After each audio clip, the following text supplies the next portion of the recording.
오늘은 소명이란 제목으로 예레미야 말씀 함께 나누는 이 오예배 시간 되기 원합니다. 예레미야가 사역을 시작할 때가 언제였냐면 요시야 왕 13년에 남왕국 유다가 멸망을 향해 치닫던 격변의 시기에 예레미야가 사역을 시작하고 있습니다. 저희들이 잘 아시다시피 예레미야 하시면 가장 먼저 떠오르시는 키워드가 아마 눈물이실 것입니다. 눈물의 선지자 예레미야가 어떻게 하나님 앞에 부르심을 받았고 또 그 부르심을 가지고 끝까지 그가 그 일들을 감당했는지 오늘 함께 살펴보고자 합니다. 예레미야의 사역 기간은 다른 예언자들에 비해서 좀 길었던 것 같습니다. 그래서 그 기간이 무려 한 40년 이상 하나님의 일을 감당했던 것 같습니다. 그러는 동안 그가 있었던 유다는 반복되는 강한 나라들의 침략으로 어느 때보다 국력이 약해지고 나라는 점점 쇠퇴의 길로 달려가고 있었습니다. 또 전에 없었던 재앙과 혼란으로 그 땅에 살고 있었던 백성들은 큰 고통을 겪었고 하나님은 여전히 자신들과 함께 하시는지 이 백성들은 심각하게 의문을 품고 지내고 있는 상황이었습니다. 그런 시기에 예레미야는 유다의 멸망을 예언했습니다. 국력의 쇠락 때문이 아니라 순전히 남유다 죄악 때문에 멸망할 것이라고 오늘 말씀에서 말하고 있습니다. 그는 하나님의 부르심을 따라서 그나마 이스라엘을 지탱해 주었던 다윗과 맺으셨던 언약, 그리고 하나님의 집인 성전이라는 두 기둥을 때려 부수려 하고 있습니다. 다윗 언약은 그 유다에 세우셨던 다윗 왕조가 하나님의 약속하심으로 영원히 망하지 않을 것이다 보증해 주시는 언약이고, 또 성전은 유다와 예루살렘에 임하시는 하나님이 거하시는 집, 하나님의 임재를 상징해 주는 아주 중요한 장소였습니다. 그런데 이 두 가지를 지금 예레미야는 다 부정하고 예레미야는 이로 인해서 그 백성들에게 또 제사장들에게 온갖 핍박과 저주를 받으며 또 다양하게 그들 가운데 고난을 받고 힘든 사역을 감당해 나가고 있었던 선지자가 바로 예레미야입니다. 그런 백성들에게 임할 심판의 메시지를 자신과는 아무 상관도 없는 듯 냉정하게 선포하는 사람이 아니었다라는 점입니다. 그 자신도 멸망할 성읍 한가운데 살면서 백성의 슬픔과 고통을 고스란히 껴안은 채 메시지를 전했다라는 것입니다. 예레미야는 바로 그런 사람이었습니다. 어두운 감옥에도 감금을 당하고 질질 끌려다니며 매를 맞기도 하고 결국 머나먼 타향 애굽에서 생을 마칠 때까지 그는 철저히 백성들과 함께 고난을 받고 그 어려운 시기를 지냈습니다. 외적인 환난을 겪는 그는 아마도 그 내면은 과연 평화로웠을까? 하나님의 말씀을 받고 잠시 기뻐도 했겠으나 예레미야만큼은 하나님께 그 격하게 문제를 제기한 사람이 없다고 할 정도로 그는 하나님의 메시지를 받고도 심각하게 내 안에서는 고민되어지고 갈등이 심했던 걸로 보여집니다. 예레미야 이야기가 오늘 우리의 신앙관을 근본적으로 흔드는 이야기입니다. 예레미야는 하나님이 모태에서 짓기 전에 아셨고 엄마의 뱃속에서 나오기 직전에 성별되었던 사람이었습니다. 하나님께 선택받았던 이 사명을 받은 이가 처음부터 마지막까지 한 번도 고난과 떠난 적이 없고 고난으로 가득했다라는 사실이 오늘 우리가 고백받고 선택받았다는 그 말의 의미를 다시금 생각해 보게 합니다. 하나님을 굳게 신뢰하고 예레미야는 철저하게 고난받는 삶을 통해서 성공을 갈망하고 안정적인 삶을 보장받으려고 애쓰는 그러한 성공신앙을 뒤흔드는 이야기가 아닌가 생각되어집니다.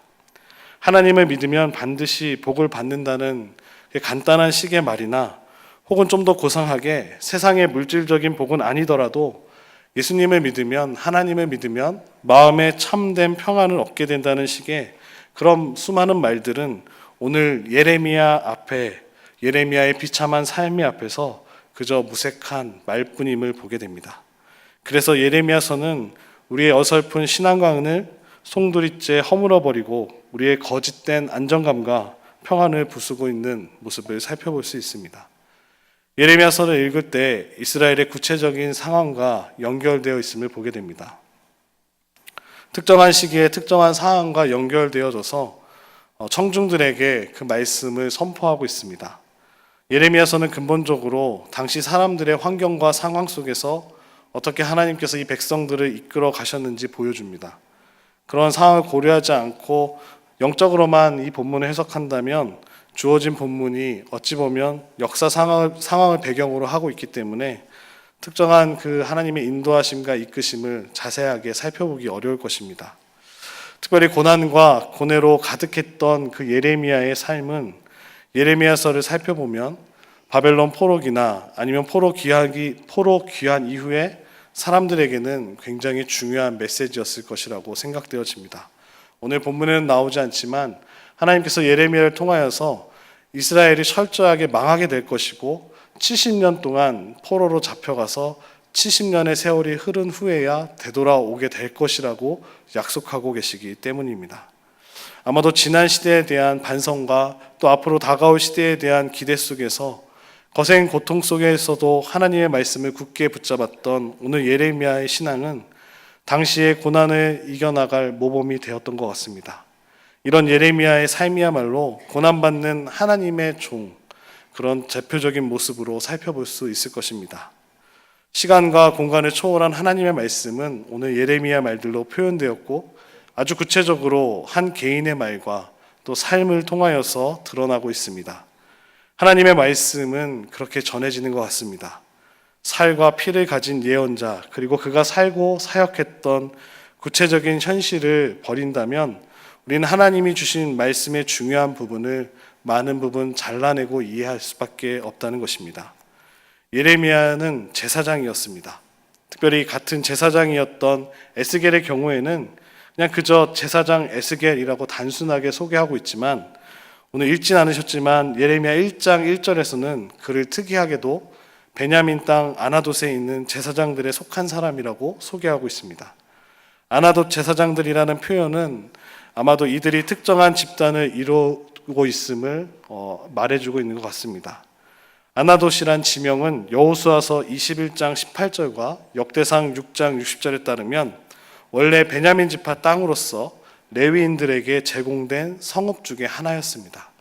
총 48개의 성읍이 12지파에서 레위인들에게 제공되었는데 베냐민 땅 안에 있었던 이 아나돗이라는 지명 가운데 레위인들이 거주할 수 있도록 그 베냐민 지파가 한 개의 성읍을 내어준 장소였습니다. 아나돗에 살게 된 레위인들은 그앗 자손이었고 아론 자손으로도 불렸습니다. 그런데 열왕기상 2장 26절에 따르면 솔로몬이 왕이 되어질 때 굉장히 많은 암투들이 발생하게 됩니다. 그 왕이 계승 전쟁 가운데 다윗과 학기 사이에 난 아들인 아도니아 편에 섰던 제사장 아비아달이 제사장직을 이제 잃어버리고 줄을 잘못 섰기 때문에 솔로몬 왕이 된 이후에 반대편에 섰던 이 아비아달이 제사장을 파면되고 고향인 아나돗으로 쫓아버리게 되는 일이 발생하게 됩니다. 아비아달 같은 경우는 다윗 시대에 사독과 더불어서 제사장직의 한 축을 담당했던 매우 중요한 인물이었는데요. 열왕기상 2장 27절에 보시면 축출당한 제사장 아비아달이 실로 성소의 제사장이었던 엘리, 사무엘에서 나오는 사무엘이 섬겼던 엘리 제사장입니다. 그 엘리의 후손이라고 알려주고 있습니다. 그렇다면 특별히 아나돗이라는 이 지명을 특별히 언급하고 있는 것은 아나돗의 제사장 가문은 아마도 사사시대 때부터 언약궤를 모셔두었던 실로 성소의 전통을 이어가고 있었던 명문가의 제사장 집안이었습니다. 이 점에서 아나돗 제사장인 에레미야가 실로를 언급하고 실로에서 하나님의 부름을 받았던 사무엘 이야기도 언급하는 것이 저희들이 왜 이런 이야기를 하는지 아나돗이라는 지명을 한번 살펴보실 때 이해가 더 잘 되실 것 같습니다. 아비아달 계열의 제사장들은 솔로몬 시대에 아나돗으로 쫓겨난 이후에 이제는 예루살렘에 있는 메인 제사장직에서는 멀어진 그냥 주변 제사장 역할을 감당했던 것 같습니다. 그들의 뿌리라고 할 수 있는 그 실로는 원래는 북이스라엘 왕국에 속한 성읍이었는데 솔로몬의 신하였던 여로보암을 찾아가 새로운 왕국을 세우게 되리라고 예언했던 아히야도 실로 사람이었다라는 것입니다. 하나님이 실로 사람 아히야를 세워서 솔로몬의 나라가 둘로 쪼개질 것을 예고하셨는데 솔로몬에게 자천당하고 쫓겨났던 아비아달이 실로 전통의 후예임을 고려해 본다면 아이야 같은 이들이 솔로몬에게 좋지 못한 감정을 갖고 있었으리라고도 짐작해 볼 수 있을 것 같습니다.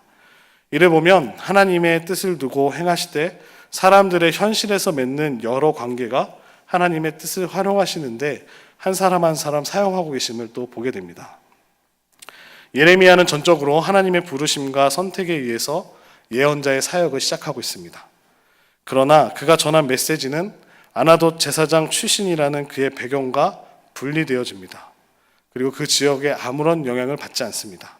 앞에서 말씀드렸지만 과거 역사를 살펴보면 우리 조상이 당한 이런 아픔들을 갚아야지 일반적으로는 그렇게 생각을 하지만 예레미야는 아나돗 출신이지만 그런 전혀 영향을 받지 않고 그 일들을 감당하고 있습니다. 예레미야에게 예루살렘 성전만을 굳게 붙잡고 회개하지 않는 그 백성들의 모습과 또 어찌 보면 본인이 자라났던 그 실로의 멸망을 가져온 상황이 겹쳐 보였을 수도 있는 것 같습니다. 예레미야가 확고하게 다윗 가문의 멸망과 성전의 파괴를 선언할 수 있었던 까닭도 그가 실로의 전통을 이어오고 있는 아나돗 제사장 가문 출신이라는 점에서도 멀지 무관하지 않을 것 같습니다. 하나님은 실로를 파괴하셨듯이 이제는 하나님의 집 솔로몬을 통해서 정말 웅대하고 하나님이 임재하신다는 그 성전이라는 장소도 파괴하신다고 예언하고 계십니다.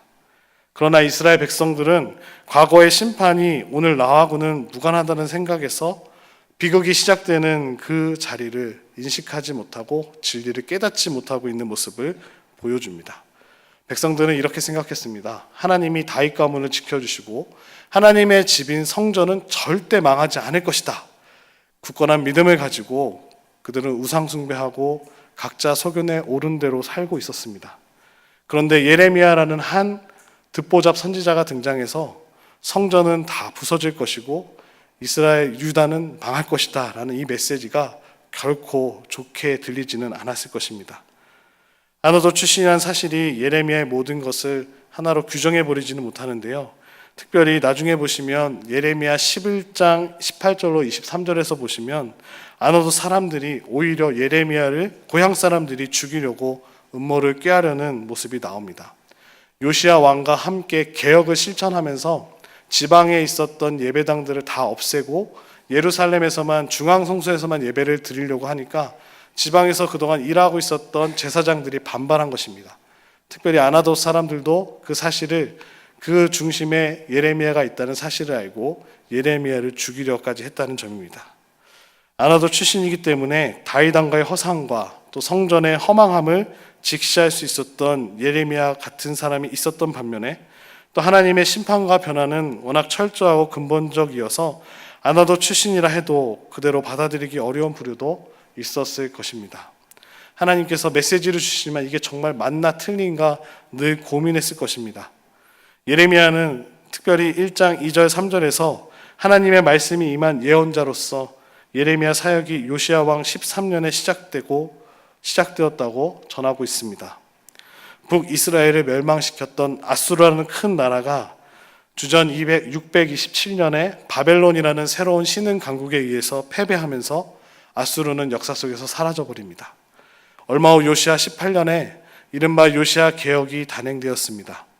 그리고 주전 612년 아수르가 사라진 다음에 요시야와 유다 백성은 이를 아주 희망적인 상황으로 받아들였을지도 모르겠습니다. 북이스라엘을 형제국가였던 북이스라엘을 멸망시켰던 아수르를 하나님께서 심판하셔서 결국 멸망의 길로 인도하셨다. 그렇게 생각할 수도 있었을 것입니다. 요시야가 왕이 되었을 때 사람들은 다윗이 다시금 태어난 줄 알았습니다. 요시야의 개혁을 통해서 많은 일들이 일어났지만 특별히 성전을 다시 수축하고 공사하면서 율법책 한 권을 발견하게 됩니다. 그 말씀이 오늘날 저희들이 읽고 있는 신명기 12장부터 26장까지 내용이 나오는 신명기 법전이라고 불리는 하나의 법의 말씀이 율법책이 발견되어집니다. 거기서부터 이제 개혁이 시작되어지는 것입니다. 요시야는 성전에 있는 우상 숭배와 관련된 모든 것들을 제거하고 성전 중심으로 예배를 회복시킵니다. 유다 각처의 산당들을 없애고 제사장들을 예루살렘에 불러들이는 일을 감당하게 됩니다. 나아가 북쪽 지역에 있었던 베델까지도 올라가서 베델의 금송아지상을 다 없애고 정화시킵니다. 이 모든 개혁 조치의 절정은 율법에 기록된 규례대로 예루살렘에서 유월절을 지키기 시작했다라는 것입니다. 그러나 역대기에 따르면 요시야는 제2 8년에 하나님을 구하고 12년에 유다와 예루살렘을 정화하여서 산당들을 모두 제하고 북왕국 성읍들에게도 산당과 우상을 제거하는 작업을 진행했다라고 또 역대기에는 기록되어 있습니다. 어찌 보면 이 개혁과 하나님의 말씀의 율법책을 발견하게 되고 요시야가 그 길을 달려갔지만, 어찌 보면 그 요시야의 개혁에 대해서 예레미야도 함께 동참하고 있었다는 사실에서 예레미야를 통하여서 어찌 보면 하나님께서 요시야를 또 강하게 지지하시고 또 그 왕의 통치를 더욱더 강하게 나아가는 역할을 감당하게 하셨던 것도 살펴볼 수 있을 것 같습니다. 요시야의 통치를 성경에서는 정의와 공의와 그 정의와 공의를 행했던 왕이라고 지칭하고 있습니다. 예레미야서 22장 15절에서 16절에서 이렇게 나오게 되는데요. 요시야의 개혁을 생각했던 것은 아마도 609년에 그렇게 잘 나가던 요시야가 다시금 살아왔다고 생각했던 다윗의 모습을 보여줬던 요시야가 애굽왕 느고와의 전투에서 화살 한 방에 죽게 되는 일이 발생하게 됩니다. 아마도 요시야의 죽음과 함께 이제 남유다도 멸망의 길로 달려가고 사라져가는 길로 기울어져 버린 것 같습니다. 예레미야는 많은 왕들 가운데 특별히 요시야와 함께 사역을 시작했고, 특별히 1장에서 예레미야서의 또 핵심되는 부분은 그의 아들이었던 여호야김 4년의 기점으로 이야기들이 배열되어 있습니다. 여호야김 4년이 되던 해 주전 605년에는 유다가 망하게 되는, 결국에는 사실상 그 운명이 결정되는 시점인데요. 예레미야는 이 일을 통하여서 계속해서 경고의 메시지를 전하고 있습니다. 바벨론에 의해서 유다가 폐허가 될 것이라는 것을 선포하게 됩니다. 유다의 운명이 바벨론이라는 신흥 제국의 바벨론을 통하여서 이제 아수르는 멸망되어지고 새롭게 등장한 바벨론에 의해서 하나님께서 너희들이 범죄한 것들을 반드시 심판하신다라는 사실을 이야기해주고 있습니다. 예레미야는 다가오는 멸망 가운데 하나님의 뜻을 떠난 그 백성들에게 하나님의 심판을 선포해야 했고, 이제라도 하나님께로 돌이키라고 촉구하고 있습니다. 백성들의 회개를 가로막았던 가장 큰 걸림돌, 놀랍게도 그들이 가장 믿고 있었던 다윗 언약과 예루살렘에 있었던 하나님의 집, 성전이, 하나님이 선택하여서 그 이름을 두시겠다고 하신 그 성전이 그들에게는 가장 큰 걸림돌이 되고 있었습니다. 아무리 이야기해도 돌아오지 않고 있다는 것이죠. 예루살렘이 멸망하는 최후의 순간까지도 유다는 다윗과 성전에 대한 기대를 버리지 못했습니다. 결국 다윗의 나라도 그 성전도 남김없이 불태워지고 다윗의 후손들은 비참하게 눈이 뽑혀서 끌려가거나 죽임당하는 운명을 당하게 됩니다. 그 망하게 되는 그 가운데 계속해서 메시지를 전했던 선지자가 예레미야입니다. 심판 이후에 다가올 새로운 회복과 또 새로운 다윗에 대한 선포이기도 했지만 그런 메시지가 백성들 귀에는 전혀 들리지 않았다라는 것이죠. 예레미야 사역은 오늘 마지막에 읽으셨던 대로 뽑고 파괴하고 세우고 건설하는 일이었습니다. 결코 사역자로서는 즐겁거나 감사한 일은 아니었을 것이라고 생각되어집니다. 저희들도 삶이 힘겨워지고 위축될수록 내가 정말 잘 살고 있는 것일까라는 의문이 발생하게 됩니다. 자신이 없어지기도 합니다. 또 소위 성공한 사람들의 자신감에 가득 찬 말을 듣노라면 부정적이고 소극적인 말을 입에 달고 살아가는 우리 자신이 더 한심스러워지기도 합니다. 그런데 적극적이고 자신감에 넘쳐야만 잘 사는 삶일까요? 예레미야의 소면 장면을 다룬 오늘 1장 말씀을 보면 하나님의 부르심 앞에서 예레미야는 두려워 떨고 있는 모습을 보게 됩니다. 이 장면을 보면서 스스로 정한 비전이나 확신이 아니라 오직 그를 부르신 하나님만이 그로 하여금 사역을 끝까지 감당하게 하실 수 있는 원천이 되게 하심을 알 수 있습니다. 예레미야의 소명을 보여주는 오늘 읽으신 1장 말씀대로 여호와의 말씀이 내게 임하니라 이르시되 라는 표현을 다양한 단락에서 특별히 11절과 13절, 13절부터 19절에 나오는 그 환상에서도 다루고 있는 모습을 보게 됩니다. 예레미야의 소명기사가 오늘 읽으셨던 4절과 10절과 뒤에 나오는 11절부터 19절 이렇게 두 군데로 나눠져 있는데요. 오늘 살펴보는 4절부터 10절 부분의 소명을 좀 더 자세하게 살펴보고자 합니다. 예레미야를 부르신 하나님께서는, 그리고 예레미야가 전한 말씀으로 이루어져 있는 오늘 본문 말씀은 예레미야가 느끼거나 겪게 될 두려운 상황과 또 그를 격려하시는 하나님의 모습을 다루고 있습니다. 하나님께서 예레미야를 격려하시는 대목의 핵심에는 내가 너와 함께하여 너를 구원하리라는 약속이 있습니다. 하나님의 부르심을 받아 사명의 길을 걸어가는 이를 위한 가장 기본적인 격려는 하나님이 함께 하신다는 약속입니다. 예레미야가 여러 나라의 선지자로 세워진 것은 그의 생명이 있기 전부터 하나님의 계획 가운데 있었던 일입니다.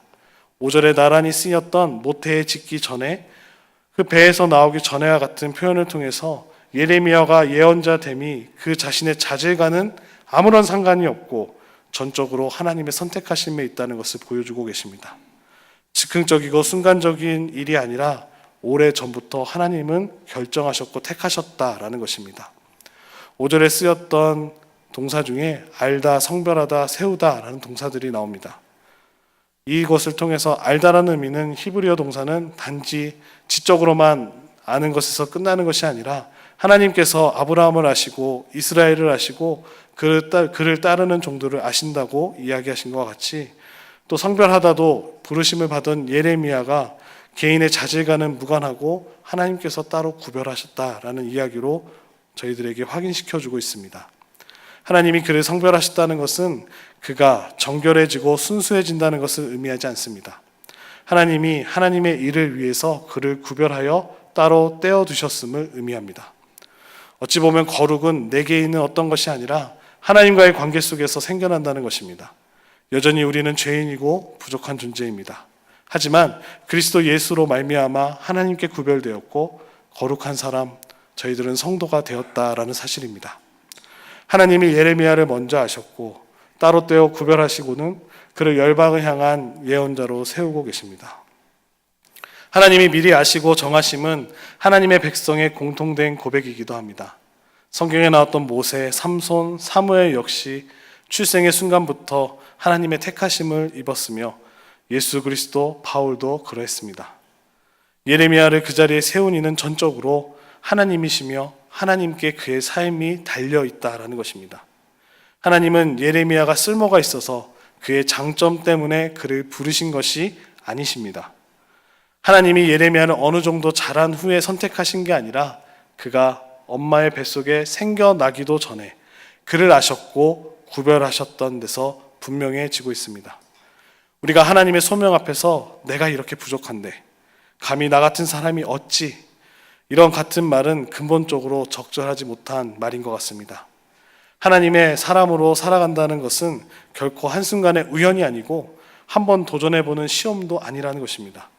만세전에 택하신 그 하나님을 신뢰한다는 것을 나를 일꾼으로 부르실 때 나를 그에 맞게 지으시고 조성하셨다는 것을 믿고 순종하는 길이라는 것입니다. 하나님이 그렇게 예레미야를 부르셨고 오늘 그리스도인들 역시 이와 동일하게 저희들도 하나님의 부르심을 입은 줄로 믿습니다. 하나님의 부르심에 예레미야는 몹시 두려워합니다. 그의 첫 마디는 슬프도소이다. 예레미야가 느끼는 두려움과 막막함을 단적으로 드러내주는 한마디였습니다. 이 표현이 구약에서 여러 번 사용되었습니다. 자신을 처음 맞이하는 일을 제물로 바치기로 했던 사사 입다가 그렇게 제물로 바치기로 한 사람이 바로 자신의 딸임을 바라보면서 외쳤던 단어가 슬프도소이다. 목이 말라 죽게 된 그 아들의 부르짖을 때도 슬프도소이다. 사방의 군사가 둘러싸여 절망적일 때도 슬프도소이다. 이 단어가 사용되었습니다. 오늘 예레미야는 슬프도소이다 주 여호와여, 예레미야서의 본문에 포함되어 4번이나 사용되어지는데요. 나중에 보시면 타오르는 불과 같은 말씀으로 인해 예레미야가 당혹스럽고 슬프고 탄식 가운데 하나님께 부르짖습니다. 하나님이 그에게 맡기신 말씀이 평강이었다면 너무나 좋겠지만 평강이 아니라 재앙이었고, 생명이었으면 좋겠지만 생명이 아니라 칼이었습니다. 그는 동포들의 다니는 거리에서 그들에게 임할 재앙과 칼과 기근과 연병을, 전염병을 전해야 했습니다. 사람들은 예레미야의 메시지를, 그의 외침을 당연히 싫어했고 그가 전하는 말씀을 거부했고 심지어 심판의 말씀을 반복하는 예레미야를 여러 차례 죽이려 하고 있습니다. 누가 사람들에게 심판 전하기를 좋아할까요? 도대체 누가 임박한 재앙을 즐겨 선포할까요? 하나님이 이 백성을 구원하시고 용서하시고 건지실 것이라고 선포하고 싶었으나 하나님은 거듭해서 예레미야에게 심판과 재앙의 말씀을 맡기고 계십니다. 하나님이 이 백성을 싫어하시는 것인지, 아니면 영원히 이제는 버리실 것인지, 아니면 하나님께서 다시 이 백성을 치료하지 않으실 것인지 애태우며 부르짖는 그 예레미야의 마음과 그의 당혹스러움과 슬픔이 4장 10절에 묻어나오고 있습니다. 슬프도소이다 주 여호와여는 예레미야서에서 첫 번째 사용된 6절에서 나오고 있습니다. 예레미야서에서도 이 쓰임새가 4번이나 쓰였다고 아까 말씀드렸다시피 40년이 넘는 그의 사역이 하나님의 부르심으로 인한 두려움과 슬픔으로 시작하는 삶이었고, 그에게 맡겨진 말씀으로 인해서 슬펐고, 하나님이 약속하신 현실을 앞당겨 살아가는 이의 슬픔이 가득했던 삶이었음을 짐작할 수 있는 것 같습니다. 6절에서 하나님이 자신의 열방을 향한 예언자로서 구별하고 세우셨다는 말씀을 들었던 예레미야의 반응이 압축되어 있습니다. 자신의 연약함과 또 사명의 무게 사이에서 예레미야는 공고하여 탄식하고 있습니다. 하나님의 막중한 사명을 감당하기에 자신은 너무나 어린 자이며 무슨 말을 해야 할지 모른다 이야기하는 무지한 존재에 불과하다고 고백하고 있습니다. 하나님의 사명을 받고 그분의 손과 발이 되어서 행하려고 할 때마다 우리는 절망하게 되는 모습을 발견하게 됩니다. 우리가 얼마나 연약하고 모자란 사람인지, 나의 못난 모습은 어찌 그렇게 바뀌지도 않는지, 내 안에 죄성과 쓴뿌리는 얼마나 강한지 탄식하게 됩니다. 하나님의 임재 앞에 사명을 받았던 오늘 예레미야처럼 탄식하고 슬퍼할 수밖에 없는 게 저희들인 것 같습니다. 하나님께서는 모세를 부르시고 보내실 때 모세도 두려워하며 주저하였습니다. 오라 나는 공고한 사람이로다 라고 고백했던 바울 역시 하나님 앞에 선 자의 두려움과 연약함을 오라 나는 공고한 사람이로다 이 한마디에 절절히 담고 있는 것 같습니다. 예레미야를 부르신 것은 하나님의 전적인 선택에 따른 것이었습니다. 그가 지어지기도 전에 하나님이 그를 아셨고 성별하여 세우신 것을 우리도 앞서 보았습니다. 선택받은 예레미야가 받은 소명은 참으로 두려운 소명임이 분명했습니다. 어린아이와도 같은 내가 열방을 향해 무슨 말을 할 것인가, 좀처럼 자신감을 얻기 힘들었던 예레미야. 그러나 바로 그런 이유로 예레미야의 삶과 사역은 하나님을 드러내고 하나님을 영화롭게 하였다라는 것입니다. 질그릇에 잠긴 보화처럼 부족하다고 고백하는 일을 통해서 하나님께서는 역사를 이루어 가십니다. 두려움이 가득했던 예레미야가 고난에 찬 삶을 감당하며 살아갔습니다. 하나님과 더불어 고난받는 종으로 살았습니다. 바로 이러한 예레미야의 삶과 사역은 하나님 앞에서 두려워하는 자들, 자신이 부족하다고 절감하는 자들, 그러나 하나님 앞에서 도망치지 않는 자들을 통해 이루어지는 하나님의 나라를 보여주고 계십니다. 스스로 아이라고 고백하는 예레미야에게 하나님은 오늘 사명을 주셨습니다. 예레미야는 연약한 개인에 불과했지만 열방을 향한 하나님의 뜻이 바로 그를 통해 이루어질 것이라는 것입니다. 하나님이 예레미야를 부르셨기 때문입니다.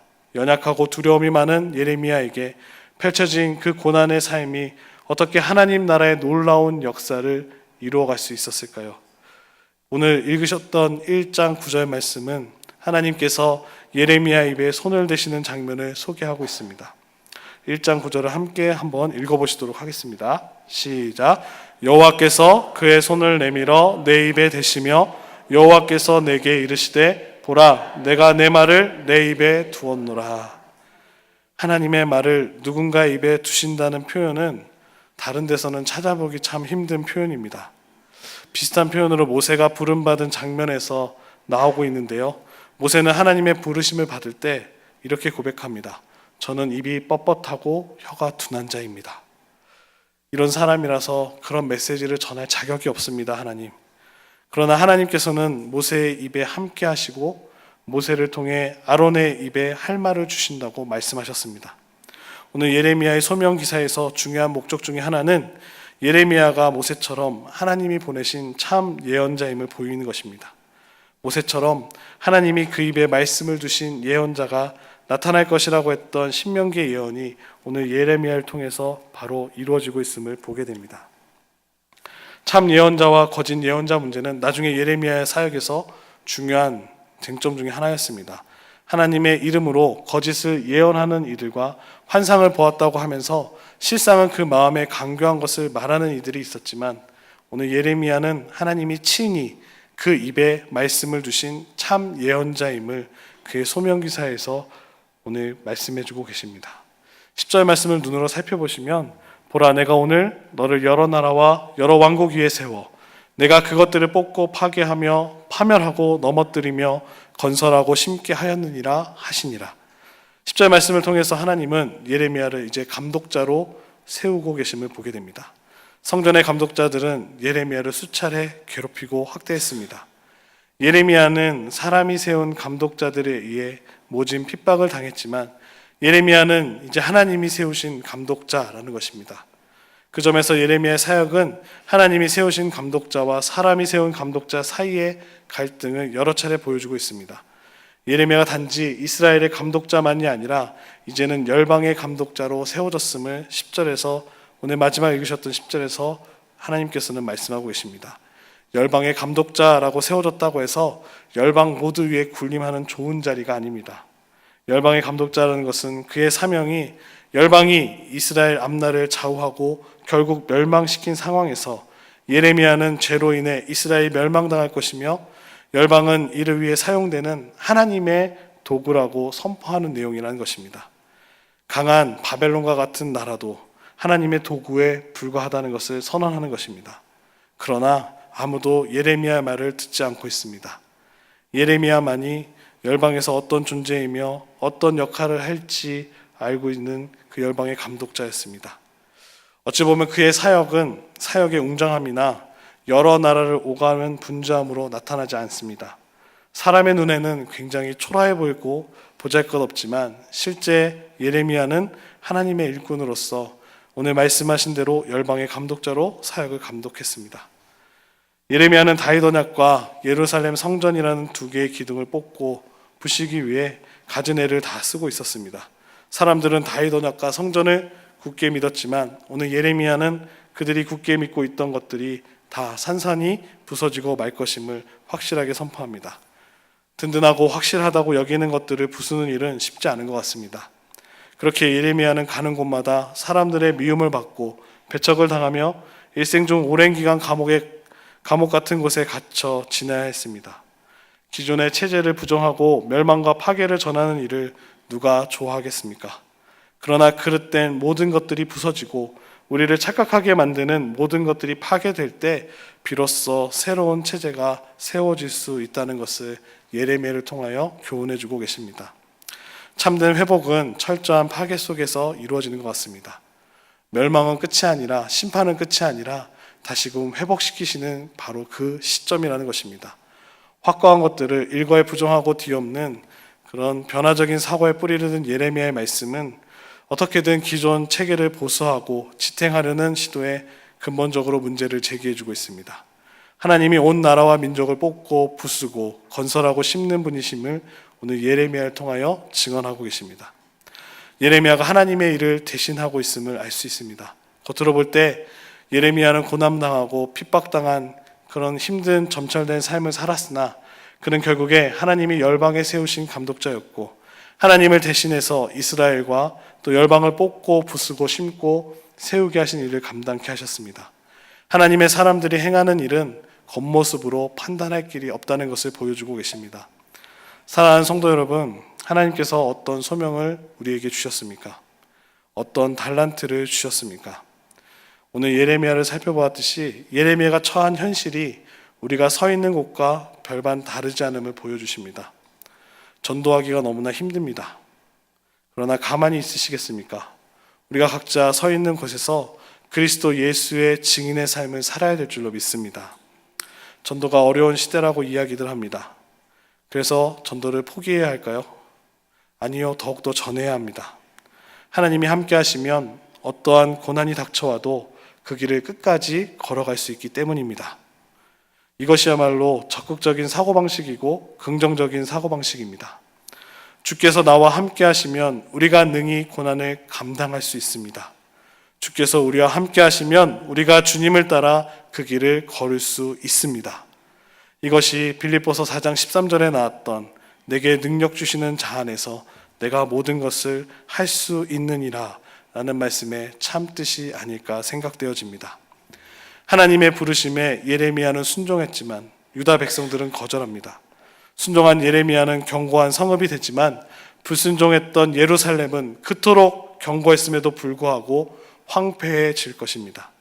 주목할 점은 예레미야의 견고함이 예레미야 홀로 평안한 견고함이 아니라는 사실입니다. 그의 삶은 온 백성의 고난을 같이 짊어진 삶이었습니다. 세상은 예레미야의 사역을 모르지만 하나님께서는 그를 통해 세상을 향해 일하셨습니다. 당대의 누구도 예레미야의 삶과 사역의 의미를 깊이 이해하지는 못했지만 그는 오직 하나님의 사람으로 그의 소명을 감당했습니다. 연약하고 혼란스러워하면서도 예언자 예레미야는 하나님께 순종하며 그 고난의 길을 걸어갔습니다. 저희 교회도 5월에 행복 나눔 축제가 있습니다. 내 안에 기쁨을 주시고 평안을 주시는 그 예수님을 전하는 모두가 되시기를 축복합니다.